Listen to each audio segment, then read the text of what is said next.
Hey everybody, Tutoring Wizard here. So in this video, we are going to review a learning path that begins with counting and ends with calculus. And you know, counting, everyone's pretty familiar with counting. We all feel like it's pretty simple and straightforward. I think you'd be hard pressed to find a person who didn't feel like they could count from 0 to 10.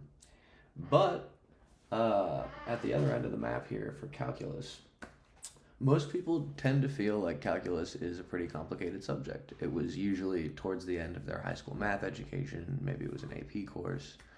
But people tend to have the feeling that calculus is an abstract, difficult subject. And my claim to you is that calculus really is not that much more complicated than counting. It's just that somewhere along this path, people will have a bad teacher, and that bad teacher makes that step seem more complicated than it really is, and then all of the steps thereafter all feel very complicated, even though none of them are. So that's going to be the first series of videos that I'm doing here. We're going to begin with just counting. We're going to review that, which, might sound too simple to warrant review, but it really is the foundation for everything else. And then we're going to move from counting over to arithmetic and geometry separately, because counting kind of underlies both of those a little bit. And within arithmetic, we'll see fractions and decimals and all this kind of stuff that tends to be the first place that some students get lost, is they have a teacher that's not very good at explaining fractions and decimals. But they're very simple things explained correctly, so we'll be doing that.